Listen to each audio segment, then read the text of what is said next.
بالا کن. بالا کن. شد تمام. شد تمام. نه شد تمام. تمام.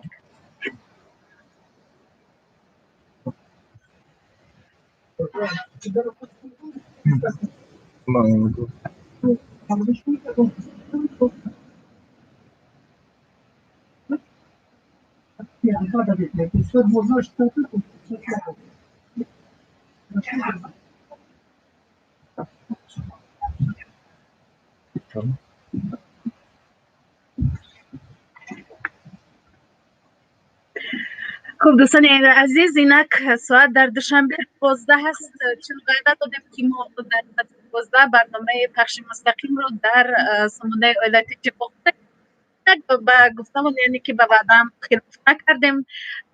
راست ما برنامه مستقیمی خود را در این سمونه قبلی ما گفته بودیم که موضوع برنامه من بعد ما، یعنی نوبتی ما، مهاجرت خواهد بود و اینک من برای شما به دقت شما برسانم. باید که نماینده هستن اینجا، پس این پرده که الکی منتظر سوال های بسیار گرم صمیمی شما هستن و من یک کمی بعدتر اون کس رو برای شما معرفی خواهم کرد و تا اندمی که مهمانی ما آماده می شوند یا یک کمی عادت میکنن به محیط ان همین استودیوی ما، من برای شما سوال هایی که شما قبلا در برنامه قبلی ارسال کردید و ما ناخونده ماندیم اونها رو، نه یکم اونجا یکم مشکلی بود که دست نداد برای ما که اون رو مطالعه کنیم. من برای شما میخونم. اینجا یک نفر گفته است که بانو شبنم برنامه بهترین است و برنامه آیله همش بهترین است، ولی میخواستم بگم که خب عموما من معنی این سوال رو میخوانم برای شما یکم دیگر کرده. میگد که چی میشد که اگر در برنامه های من بعدتون هنرمندها یعنی اینجا دعوت شوند. بسیار ایده خوب و یکم اگر وضعیت خوبتر شود ما وعده میدیم حتما برای شما که چهره های نمایان سرشناس کشور را دعوت میکنیم که با شما صحبت خواهند کرد یا اینکه روز شما را خوش خواهند گذراند.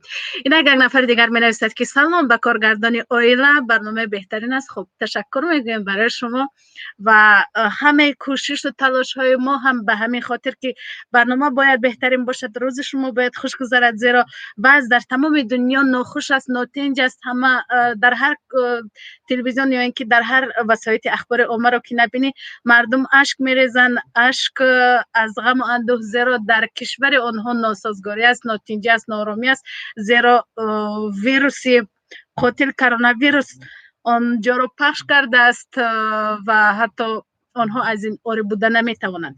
و هر صبحی که شما بیدار میشوید از جایگاهتان برمیخیزید در وطن بسیار محبوب و عزیزتان در تاجیکستان، بگید که صد شکر خدا که من در تاجیکستان هستم، زیرا همگی دو دولتی که در دنیا الکی از این بیماری آری است، تاجیکستان و ترکمنستان است و من 100 بار شکر میگم که در تاجیکستان عزیز ما این بیماری یعنی وجود ندارد و من کلی هموطنانم را تبریک و تهنیت میگم.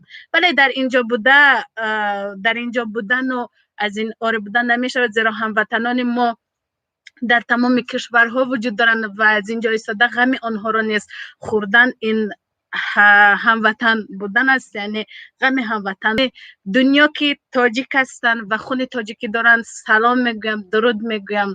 دوستان عزیز، این منبر امروز منبر شما خواهد بود. مرحمت بنویسید هر چیزی که دلتان میخواهد، هر مشکلی که شما در مهاجرت دارید میتوانید که از نماینده ما اینجا سوال کنید، جواب بگیرید. خب این برنامه برای شما است. و به من یکم نظر می اندازم به اینجا. سلام علیکم.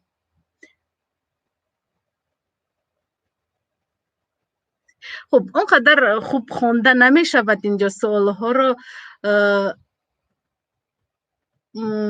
خب درباره برنامه های قبلی ما میپرسند که رحمان قل یافت شد یا اینکه رحمان قل آمد. اینجا سامانه های اینترنتی ما زیاد هستند، در همه سامانه ها یعنی چی بگم گفته ها ارسال میشوم، به همین خاطر برای من یکم مشکل است.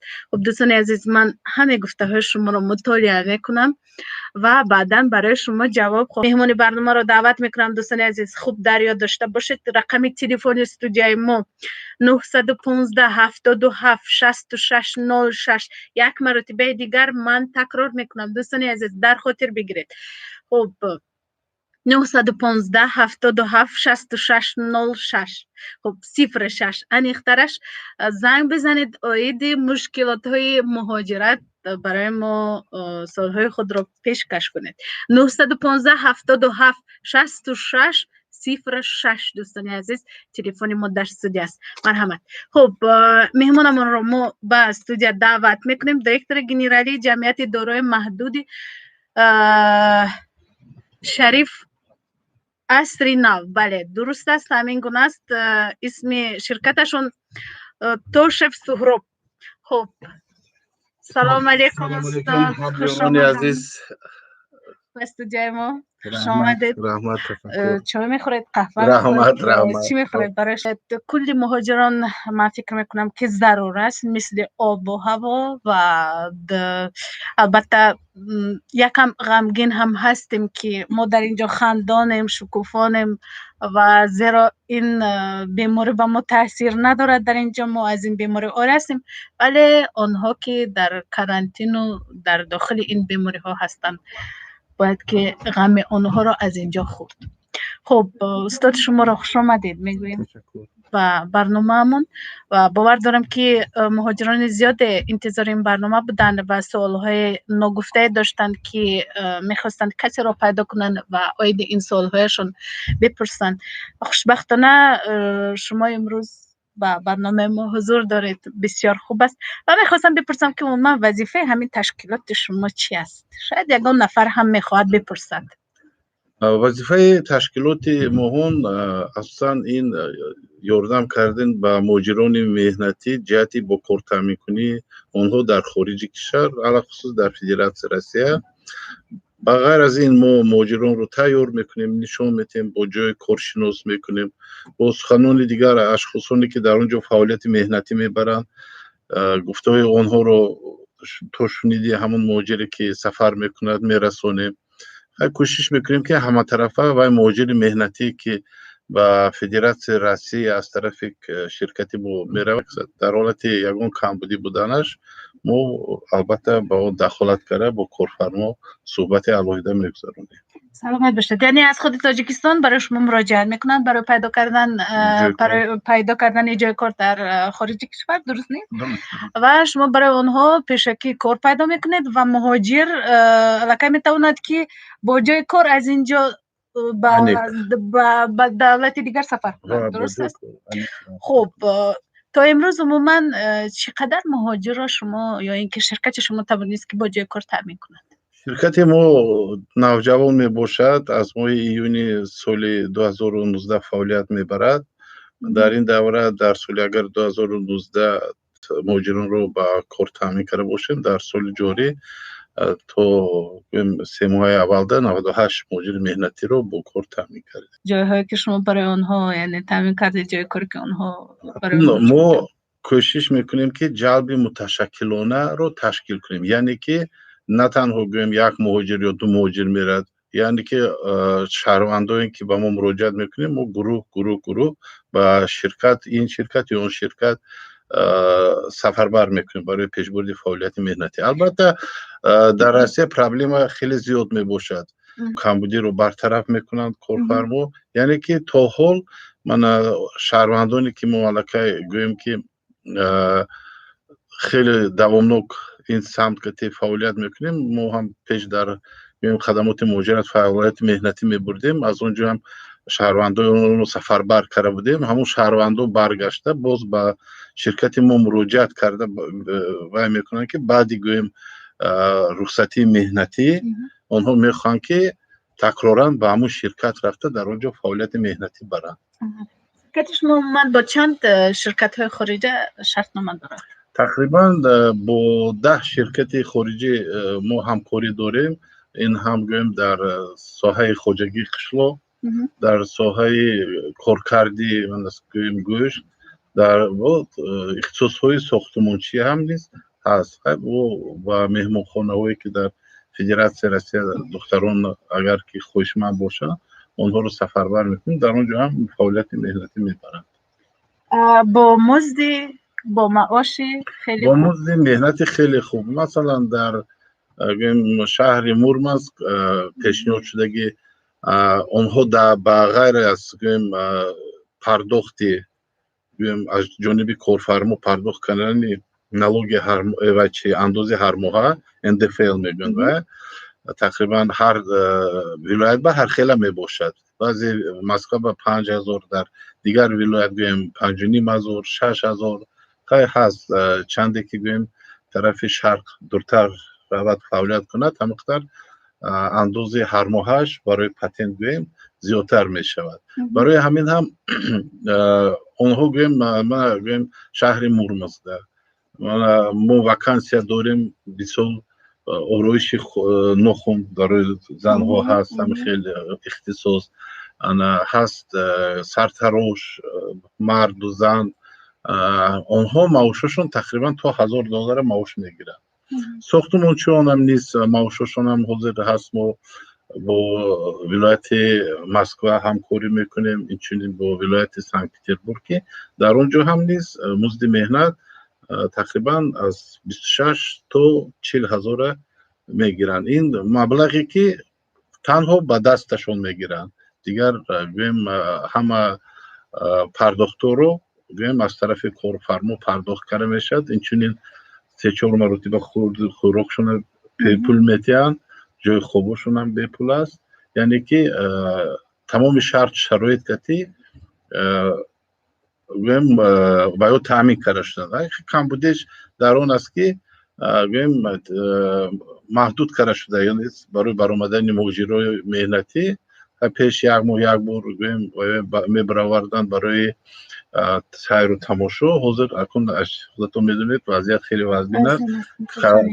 коронавирус дар Федератсияи Россия авҷ гирифтааст.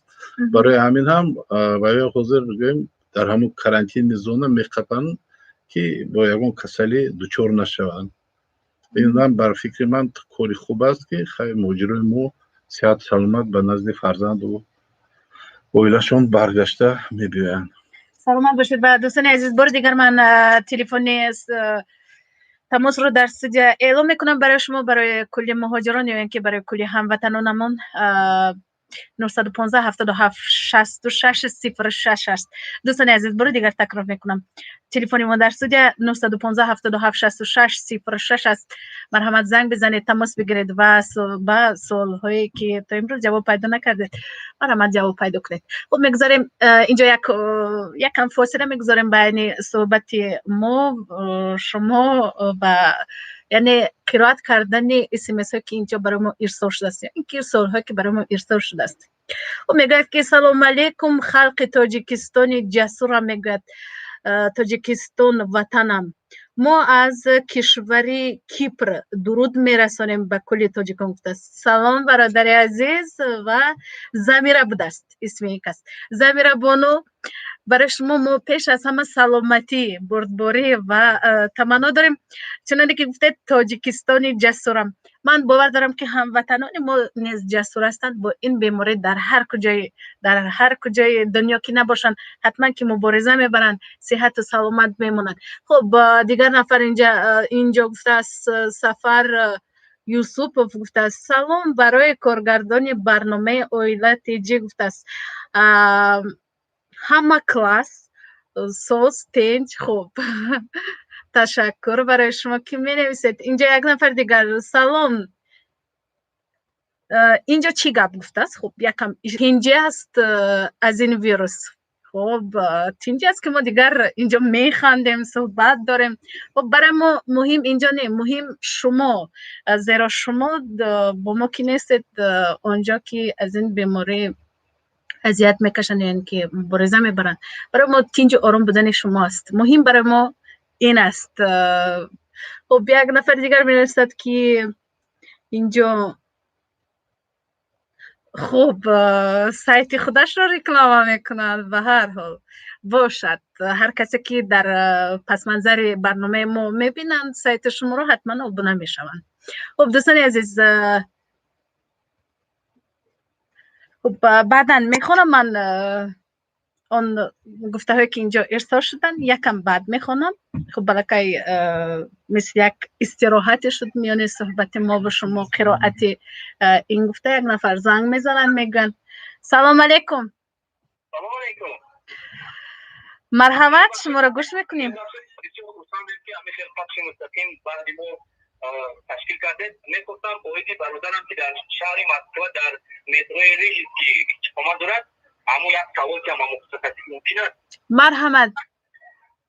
برادر من میگوید که ما یک موقع شود کار نمیبرایم برای خاطر که کارانتین اعلام کردیم در متروی ریسکی در یک خودگاه میگه ما بیرون برآمدن نمیتوانیم. اگر سرمون در خونه جایی که یکم ریسک شده ما تو اپلیکا رفتم، همون اپلیکاسیون سراغ خبر میدن و طوری پاموشتی اومده اینها رو برین در حالی که ما یکم بیماری وجد نیستیم. میگوید چیکار کنیم؟ من با برادرم چقدر رسونم که مقصد از همین وضعیت اونها بیرون برایم دورو خورم. یک دورو رو به اجازت سکوری پاموشتی که دکتران اونها خریده نمیتونن. سلامت باشید. تشکر زیاد میگم. خب دوستان عزیز، یک بار دیگر من تلفن هایم رو اعلان میکنم. 915 77 66 06.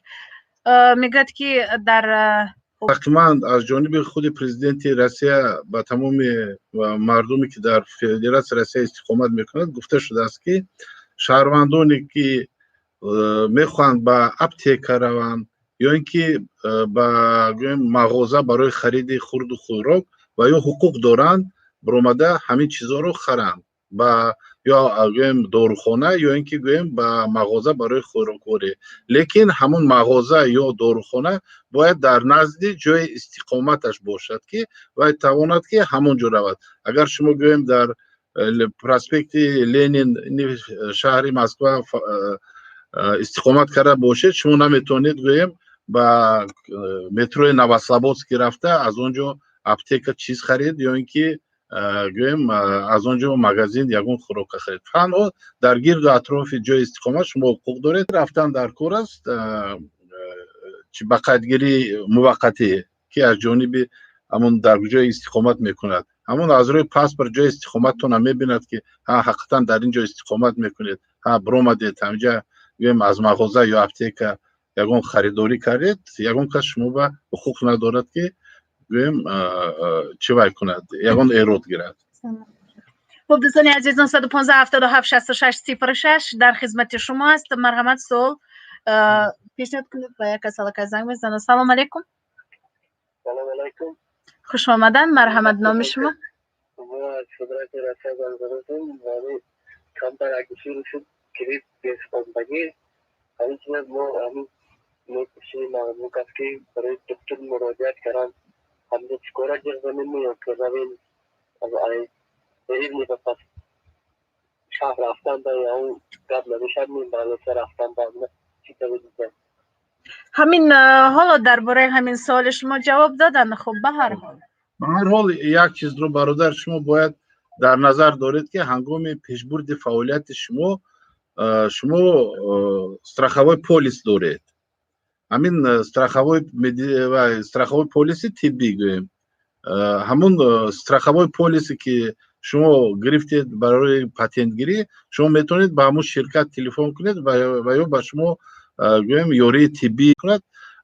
نماینده همون گویم شرکتی که شما با سغورتا گرفته است میباید تمام گویم یاری طبی رو میرسوند. سلامت باشید. خب دوستان عزیز، پیش از اون که من اینجا SMS رو مطالعه میکنم بار دیگر اعلان میکنم. 915 77 66 06. و اینجا گفته است که سفر یوسف و گفته است که اپا جون در شهری که ما زندگی میکنیم 5 کسا میگوید از این ویروس. خب من نرکه فهمیدم این نفرها در کارانتین قرار دارند و بیرون برآمدن نمیتوانند. گفته است در خانه شیشتیم. خب خوب سلامت باشید. از مسکو یک نفر دیگر سلام فرستاده است. سلام برادر برای شما. سلام علیکم. الو. الو سلام علیکم. خوش آمدن. برنامه شما رو گوش میکنیم. تشکر زیاد. اول اینجا متخصص گفتن که نفرانی که در همون جو ثبت نام دارن رجیستراسیون نشون داده مقصد دروغ کنند. یکی از مهاجران مثل نفرانی که حتی نفرانی که آنها چی ندارند رجیستراسیون ندارند آنها در اون جای ثبت نام نشدگی اون بودلت رجیستراسیون کردن پیمان شدند اونها در حالت چیکار میکنند؟ خوب مرحمت. تشکر. خارجان شما نقض میدونید که هر یک دولت خارجی نسبت شهروندان خارجی وارد شدنش قانون و قاعده خودش هست. اگر که شما رجیستراسیون نداشته باشید اگر مطابق قانونگذاری فدراسیون روسیه شما باید بعد وارد شدن در بین 15 روز باید خود رو در مقامات مهاجرت فدراسیون روسیه خود رو به قید گیرید که شما در همون جای استقامتتان هست همونجا. اگر شما چنین معلومات نامه نداشته باشید اوید آن که شما به قید مهاجرت گرفته شدین به قید در جای زیست موقتی همچون مهاجر مهنتی آنگاه شما از فدراسیون روسیه و میکنه رونده میکنه دپارتاسیون میشن با قرار سودی فدراسیون روسیه. خیلی در این حالت به شما واضبین است چی مسئولیت دادن که شما غیر قانونی در فدراسیون روسیه در این زمان زندگی میکنید و با شما در این حالت یک چی گفتن مشکل می باشد. خب نوشته است که گپ نیست. خب گفته است یک نفر دیگر میگوید که سلام از مسکو به تاجیکستان. خب سلامت باشید. سلام ما هم برای شما. خب سلام به تاجیکستان همه تینجی است. چی گپ و خبر گفته است؟ ما از مسکو. سلام علیکم. تاجیکستان شکر الله که تینجی است. خب یک نفر دیگر اینجا خب یک گفته دیگر نویسته است اما یکم بدتر من برای شما مطالعه میکنم. دوستان عزیز یک چیز دیگر وقتی که می نویسید به شکل کوتاه یا اینکه با حروفای یکم کلانتر انشا کنید که خواندنش از دوره برای ما آسانتر باشد. نه تلفن ما 915 77 66 06 است. برای ما زنگ بزنید و تماس بگیرید. الو سلام علیکم. سلام علیکم. خوش آمدن. مرحمت. الو اسم شما؟ اسم من شریف. شریف جان خوش آمدن. مرحمت. سوال شما رو گوش میکنیم. شما در پخش مستقیم قرار دارید. من یک سوال دارم. خب همین باید کردیم این روز مگه ما یک هفته دولی رجیستراسیون قطعی پاتنتم تمام میشد. خب بعد چیل کنیم اون پروژکتور نمیتونیم عملیاتون خیلی میکنیم. سلامت باشید برادر عزیز. تشکر. حاضر در عین زمان حقیقتا مهاجرای مهنتی که با کارفرما کار رو قطع کردن و خواهش داشتن که به وطن برگردن با یک مشکلات زیادی دچار شدن که بین تاجیکستان و روسیه حاضر یگان علاقه نقلیاتی نیست. چی گویم هوایی چی به طور گویم پاییز یا اتوبوس نیست همین چیز. برای همین شما باید در عین زمان در گویم اکون خیلی پاتنت تمام شد یگان پرابلم نیست و میتونید با کارفرما با مصلحت کرده تمدید دید برای اینکه هر یک شهروند جمهوری تاجیکستان طبق سازشنامه بین تاجیکستان و روسیه اگر در قانونگذاری روسیه یک سال معین شده باشد فعالیت مهنتی شما میتونید نه برآمده از حدود فدراسیون روسیه تا 3 سال فعالیت مهنتی برید. یعنی که امکانیت کار رو تمدید کردن در فدراسیون روسیه هست. اویده اون که شما ها اوجه نیت دارید که به وطن برگردید برای اون که جهت اون که شما رو در بعد انجام کرونا ویروس اپیدمیش در فدراسیون روسیه با یگان مشکلات دچار نشوین مهلتش گذشتگی شما میتوانید مهلت با قیدگیری موقتی رو رایگان در روسیه تمدید کنید تو انجام رسیدنی گویم همین اپیدمی گویم کرونا ویروس اون محدودیت هایی که روسیه حاضر وای کرده است جوری نبرآمده از خانه با گویم مقامات مهاجرتی که شما در اونجا فعالیت مهلت با قیدگیری موقتی رو تمدید نمایند برای این پول پرداخت کردن شرط نیست.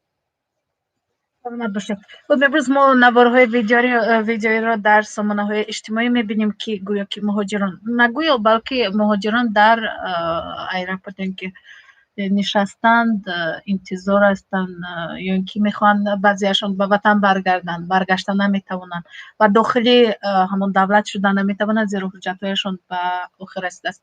در این صورت شما یا شرکت شما یا اینکه نمیدونم چگونه کمک کردن ضرورت دارد در این حالت؟ یک چیز رو من باید شهروندان هموطنان خودم رو آگاه کنم که همین عموما ششتن و عذاب کشیدن در فرودگاه های شهر روسیه حجت نیست. اگر حاضر در این زمان چهل که شما از سامانه دیدید تمام فرودگاه های فدراسیون روسیه محکم شده است به غیر گویم بارکشانی کارهای فوق‌العاده دیگر رفت آمد هم گویم شهروندان روسیه هم شهروندان خارجی از جمله شهروندان جمهوری تاجیکستان نیست از یگان فرودگاه به وطن برگشته نمیتونن چی با هواپیما چی گویم با دیگر نمود واسطه‌های نقلیات. برای همین نصیحت میتیم که روند همون در جایی که استقامت داشتن یا اینکه در فدراسیون روسیه ایجاد کنید و یا میتونن شما یاردم کرد جای خوب گویم ارزانتر یک اونجا تو انجام رسیدن همین رفت آمد مد شدن گویم همین شدن سرحدها همونجا زندگی کنید. من باید از سرحد میگذاشتم برای همین با تاجیکستان آمدم ولی قرنطینه شد دیگر رفتن نتوانستم. جای کاری من چی میشود و من باید چیکار کنم؟ سلامت باشید. الو ببخشید. سلام علیکم. علیکم السلام. ما علی برای بلیط زنگ برستیم. خوب مرحمت. میشه باید بلیط داشت طرفی تشکیل هم بلیط هم میسوزه یا میتونم آماده خیلی شده باشه. سلامت باشید. یکم سوال به من چون جواب دادنی هستم که البته شما میتونید با کارفرمایی که با شما پیشکی مصلحت کردید و با کار تامین کنید و هم خوب میداند که شما امکانیت آمدن ندارید حاضر و همین من بسیاری مهاجران مهنتی که نیت سفر داشتن و با سبب معلوم پریده رفته نتونستن یا رفته نتونستن به فدراسیون روسیه باید همین مهلت به خود رو خودداری کنن در یک حالت چی با خودشون با همجا یگون کار کرده ایستن هم تو که گویم سرحد کشاده میشد و یا میتوانند بعدن به فدراسیون روسیه. اگر که شما یگون مشکلات داشته باشید با کار تامین کنید مرحمت با ما مراجعه کنید ما مسئولیت می‌کنیم. نو بلیط هایی که گویم اون بلیط هایی که پیشکی خریداری کرده شدن و یا قوه گویم وای دارن شما میتوانید از سبب اون که بسیار شرکت های البته شرکت های هواپیمایی که شما از اون شما اصلا از فدراسیون روسیه گویم شما خریداری کردین یا تیرو یا دیگر شرکتی گویم روسیه شما همون بلیط کتی میتونید بدتر پرید یگون بلیطتون شما نه میسوزد نه شما یگون جریمه میگیرن برای اینکه این حالت گویم فوق‌العاده میباشد و همه شرکت های روسیه هواپیمایش و یا وظیفه‌دار کرده شدن که همون مهاجرای شهر و گویم مسافرانی که باید از تاجیکستان به روسیه میپردن البته تا اونجا بعد شدن گویم سرحد پرده میتونید شما. سلامت باشید. خب اینجا یک نفر نوشته است از روسیه ҳамроҳҳо нависанд ки салом алейкум апа, фирмае ки мо кор мекунем, яъне ман шакли дурусташро инҷо мехонам, яъне ки карантин эълон накард, мегӯяд дар ин сурат мо чӣ кор кунем? агар моро дастгир кунанд мегӯяд мо чӣ кор кунем? яъне хакун як чиз гуфтанӣ ҳастам ки шумо бо воситаи худи пешбурди зиндагӣ дар Федератсияи Россия зарур мебошад, танҳо ҳамон ширкатҳо метавонанд кор кунанд, яъне ки мағоза агар гӯем ҳамин муҳоҷирам дар мағоза кор карда истода бошад, вай метавонад ба кор раваду кораша кардан гирад. Вай яъне ки чӣ вай мекунад, иҷозат метиҳанд. Бо ба ғайр аз ин хай имрӯз ҷаноби Собянин баромад кард, мери Россия Москва, гуфт ки барои баъзе категорияи одамо мо рухсатномаи махсус метиҳем, то ки ва ё рафта тавонанд. Баъд гуфт ки он одамое ки мошини шахсӣ кати мегарданд нест, ягон маҳдудият нест барои вайҳо, барои гӯем рафту. марҳамат, шуморо гӯш мекунем.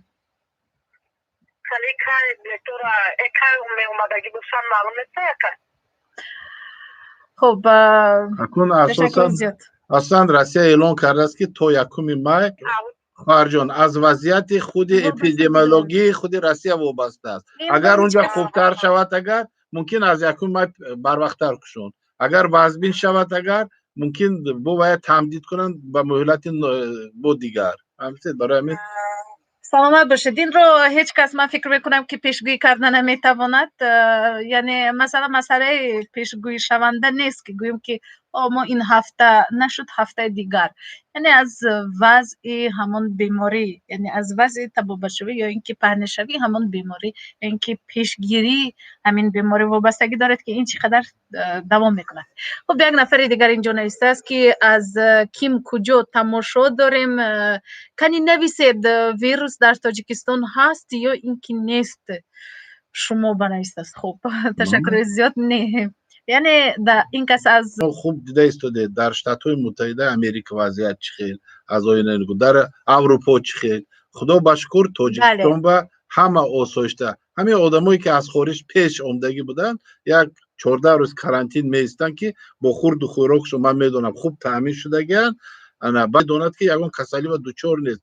Ягон каса гӯем касалӣ худаша вай карда наметавонад, гузаронда наметавонад дигар одамба. барои ҳамин аз ин чиз бояд вай, лекин он чизе ки гӯем ҳукумати мо пешбинӣ кардасту ин ҳолата мана нағз вай чӣ вай кардаистон, ҳама сиҳат саломат, гапаш ба ҳақиқат рост намебиёяд. хуб, саломат бошед. нависааст як нафар дигар ки салом апаҷон ва устод, мо аз шаҳри Тула ба шумо салом мерасонем. мегӯяд як чӣ пурсам аз устод. ман гуфтааст дар шаҳри Тула хуб кор мекунам, гуфтааст ягон ҷои кори нағз надорам. хуб, чӣ кор кунам дар ин сурат? гуфтааст. як нафари дигар инҷо занг мезанад, баъдан ба суоли ин нафар ҷавоб медиҳем. алло, салом алейкум. муҳоҷирҳоро дар ин ҳолат дастгирӣ намуда ба онҳое ки ҳуҷҷат надоранд ё ин ки ба ягон маъмул беморӣ гирифтор мешаванд, ба онҳо ёрии аввалии тиббӣ муҳоҷирое ки ҳуҷҷат надоранд саломат бошед. саломат бошед. саволи якум ба саволи ҳамин хоҳар ба ман ҷавоб гуфтанӣ ҳастам ки ман чӣ хел ки пеш гуфта будам, шумо бояд суғуртаи тиббӣ дошта бошед. суғуртаи тиббӣ, ҳамун суғуртаи тиббӣ, ҳамун ширкате ки шумо онҷа пул пардохт кардеду вай шумо ба қайд, шумо вай вазифадор аст ки тамоми гӯем хизматрасонии тиббиро ба шумо расонад.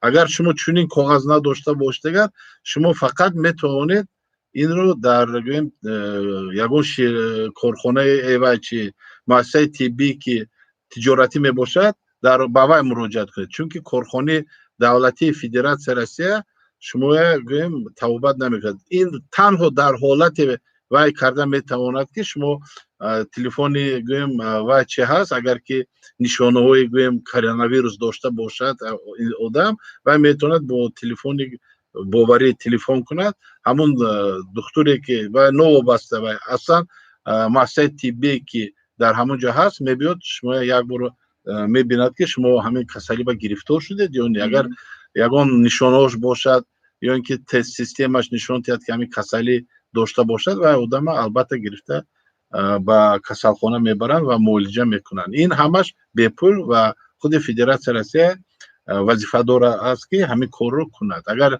دیگر نمودی کسلی باشد میگن که گویم سرتون در کرد، دلتون در کرد یا دیگر باشد یا یگان چیزی و البته شما مستقلانه باید خودتون مراجعت کنید و در یگان سلامت باشید. اون سالی که من اینجا مطالعه کردم یک از جای کاری نقض نداشتن یا اینکه مبلغ خوب بداریم. شما میتونید با از تلفن روسیه زنگ میزنن، از رو میخواهم. الو سلام علیکم. من قبول دارم. مرحمت. شما از کجا زنگ میزنید؟ اولا برای ما بگویید. خب سلامت باشین، خوش آمدین. مرحمت، گوش میکنیم. من یک سوال دارم که همین من دوشروندی دارم، متاسفانه خیلی ما جواب میتیم. این کس تقریبا فهمیدم که چی گفته. سوال یکم که شما باید گفتید مسئله جای کار. مسئله جای کار. مرحمت برادر عزیز، تلفن من 518 4300 تلفن کنید. واتساپ هم نیست، همه خیلی پلوس 990 تلفنشون 43 00. کسی که میخواد همین لحظه اینشا کند مرحمت اینشا کند. خب یک نفر دیگر اینجا نوشته است که سلام، چقدر همین بیماری کرونا ویروس دوام میکند؟ ما علاقه گفتیم در این باره. بله میگوید که خوراک در کرانتین خوراک خوردنی نیست، در رو تریزه پلاستیکی هست و تمام گفته است. در این حالت ما چی کار کنیم؟ در کجا؟ در روسیه. البته یک نفر اینجا اینشا کرد است. خب باید که شما ذخیره میکردید پیش از آنی که کرانتین اعلام میکنن، باید مغازه میرفتید میخریدید. بله خرد اینکه نه هراسید از هیچ چیز، نه هراسید و هر چیزی که مثلا وقتی که مبلغ باشد میگن اگر شما مجبوری کرانتین شنونده باشد و خود حکومت شما به خورد و خوراک تامین میکند، لیکن اگر که شما خودتون با کرانتین چیتگی باشید و چخیل میگن سما ایزولیاسیا گفتگی است در روسیه، اگر که خودتون در خانه زیده کنید میتونید مغازه نزدیکترین روید و خریداری کنید.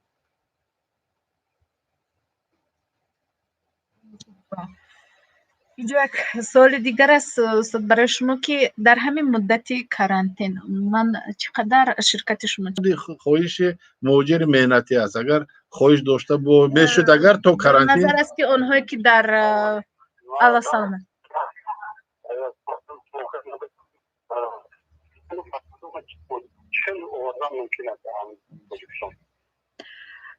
زن و فرزندهایتان رو از تاجیکستان میخواید که به روسیه برید، درست؟ خب شما گفتید که اینجا من دو شهروندی دارم و زن و کودکایم رو میخوام که با خودم ببرم، لیکن نمیتوانم، درست فهمیدیم؟ سلامت باشید.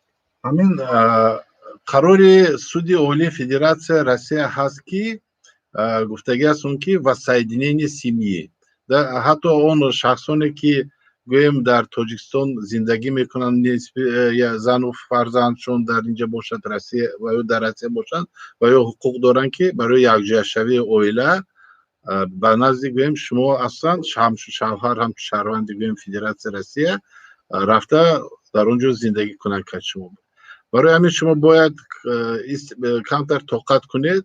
شما نقض میدونید که اوزر در تاجیکستان نه شهروند فدراسیون روسیه نه شهروند تاجیکستان به روسیه رفتن نمیتونید، برای اینکه سرحدها همش محکم است.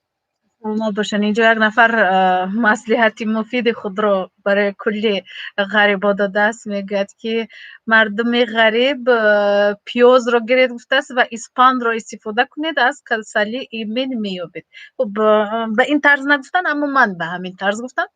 یک نفر دیگر میگوید که اینجا جای سوال و جواب است. یک نفر دیگر گفته است که اوچا جان خفه نشو که در غریبی هستم نیست است. خب یک نفر دیگر نویس برای تماس نخترش 915 77 66 06 است.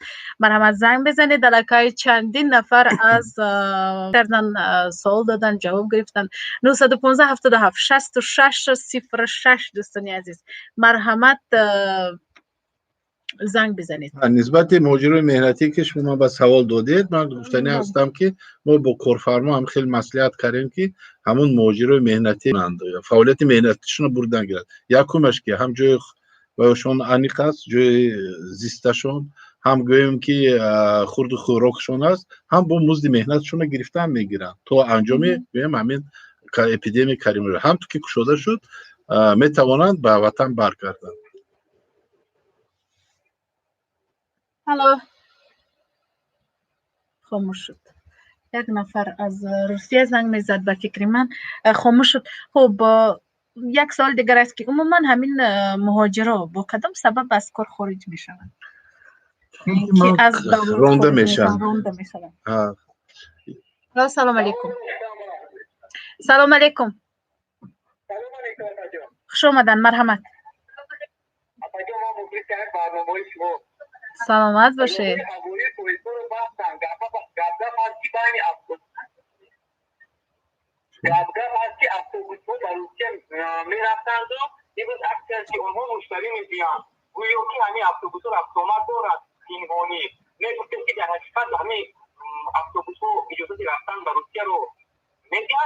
البته گپ دروغ بزنند برای اینکه این کارانتین در گویم سرحد فدراسیون روسیه، قزاقستان، ازبکستان و اتوبوس باید سه سرحد رو وچ گذرد. ازبکستان میدارد میبرد، قزاقستان میدارد میبرد، روسیه میدارد. شما فکر کنید اینجا نه دوزی است، نه با پول، نه دیگر، نه با شناسایی و اتوبوس گذشتن نمیتوند. از سرحد تاجیکستان برآمده نمیتوند. باشد. اون سوالی که من دادم با چی سبب مهاجران اصلا رانده میشوند؟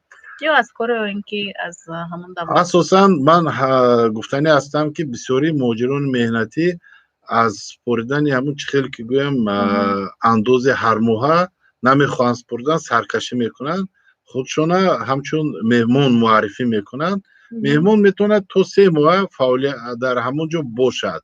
من نگفته استودیم که فعالیت مهنتی اگر که همین ده تا در دوره تا 3 ماه اگر کارکنان مقامات حفظ حقوق قپن در وقتی فعالیت مهنتی بردن البته و سود کرده از فدراسیون روسیه میرونن. لیکن هستی که بعضی در گوشهای دور فعالیت میکنن و بعد 3 ماه گذشتن و میگویند که هم خیلی میگوید که مهاجر شهروند خارجی میتوند به صفت مهمون یا که سیاحی تنها 90 روز در 180 روزی مستقیما، یعنی که همین 180 روز و میتونه تنها 90 روز در فدراسیون روسیه باشد. یعنی که اگر 3 ماه در همین فدراسیون روسیه باشد و باید از قلمرو فدراسیون روسیه ترک نماید، 90 روز دیگر یا در تاجیکستان یا در دیگر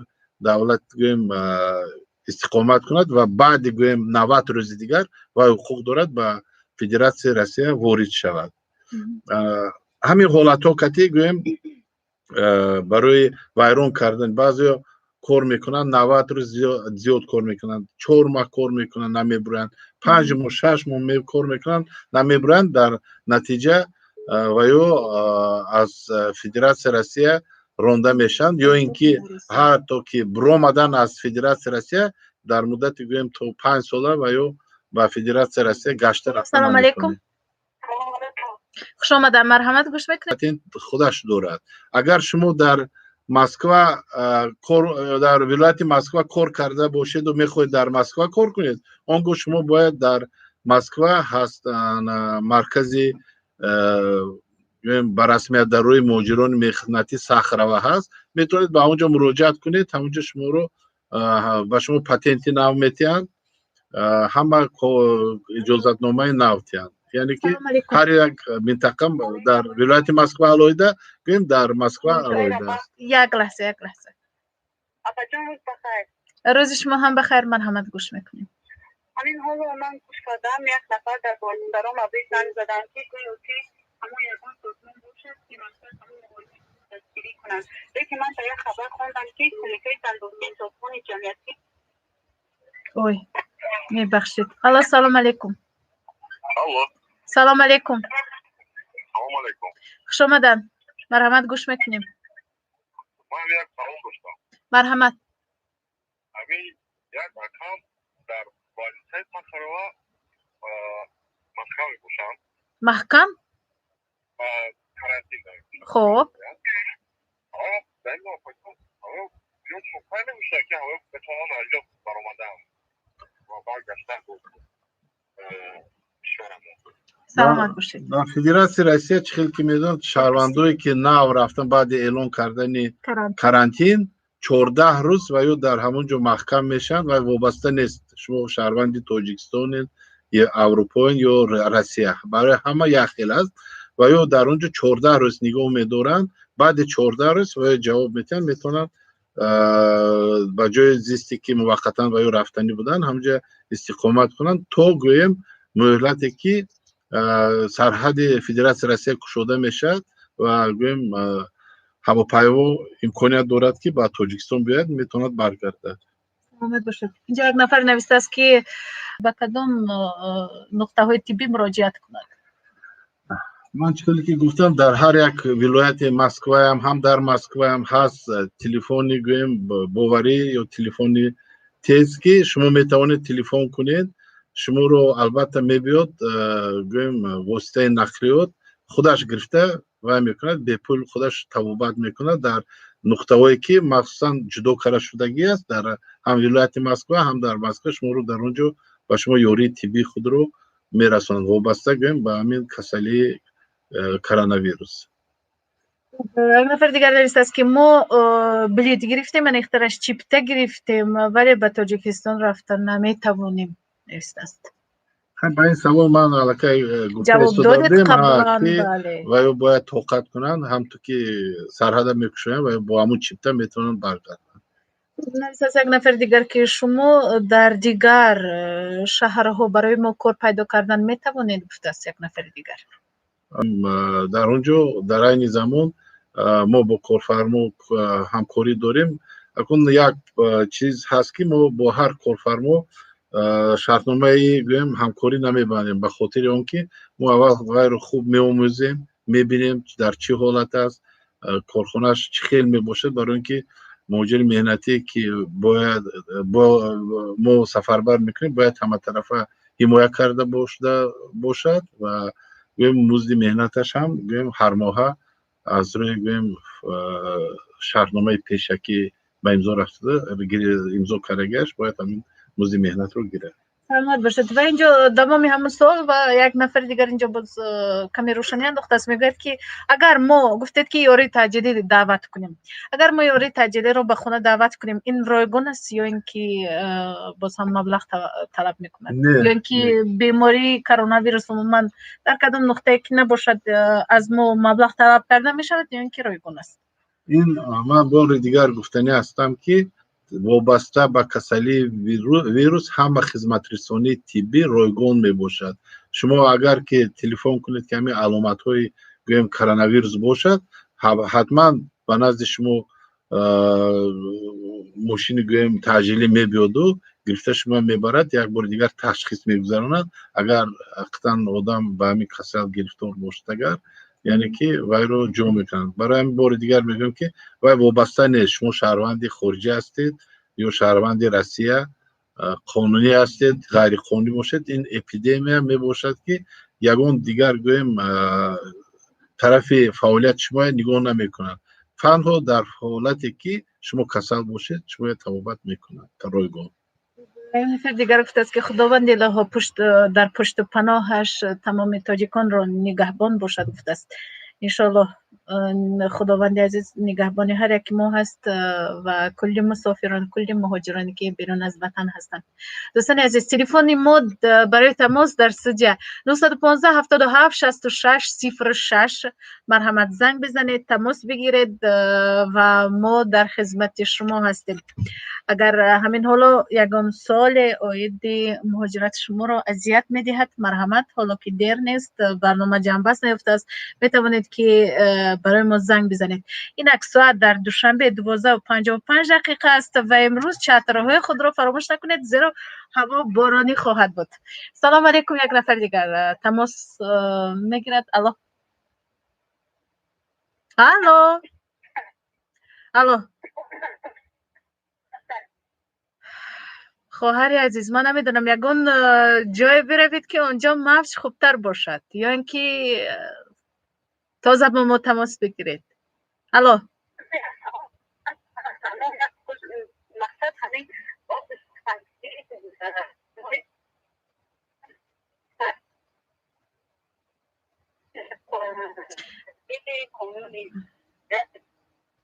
بانی عزیز من از شما عذر میخواهم ولی صحبت رو با شما قطع میکنیم با اون خاطر که علاقه یکم ناخوب است. بله خب 915 77 66 06 تلفن ما در استودیو. دوستان عزیز ساعت در دوشنبه باشد 12:56 و یک اعلان دیگر نگفته نماند که برنامه آینده گفتگوی مستقیم روز چهارشنبه ساعت 12:00 باز هم صورت میگیرد. خب برای ما زنگ بزنید تماس بگیرید سوالهایتون رو بنویسید و من باید بگم که این منبر آزاد است هر چیزی که میخواهید بگویید فقط در چهارچوبه آداب و اسلوب و معنی. خب دوستان عزیز بار دیگر میگم که مهمان امروزه ما دیرکتور گنرالی جمعیت محدود شریف عصری نو تا شف سهراب بودن که به همه سوالهای شما جواب دادن و اگر یک نفر دیگر اینجا اشاره میکنن همکارم که زنگ میزنن نفر آخران. الو سلام علیکم. سلام علیکم. خوش آمدن. همین برنامه گوش کردیم دوستان که استقامت بوده که باشد همزه و دکتر به مراجعه کنده ها به اکثر این مهاجران ما رزیستنت کردی و خورش دیگر و دیگر به خون میرد چون دیگر طرف داره که بوده جو همین با کسلی کرونا ویروس شما میتونید یوری طبی تعجیلی گیرید. در دیگر حالت ها گوییم در دیگر حالت ها اجازه داده نمیشه. داده نمیشه. الو سلام علیکم. علیکم السلام. اول میگم که همین کمیته تندرستی سازمان نور فعالیت کرده است. در همون روزی هم در خبر خوندم در که گفته شده است که مهاجرانی که حجت ندارند یا قاعده بود باش در حدود فدراسیون روسیه و بیرون کرده باشند آنها میتوانند که به همین سازمان مراجعه کنند. آنها به یگان مشکلات میتوانند آنها را معالجه کنند و زیر تبابت قرار گیرند. همین متخصص در این باره چی میگفته باشد؟ تشکر. من راست گویم با این سازمان در عموما در فدراسیون روسیه سازمان های بسیار است.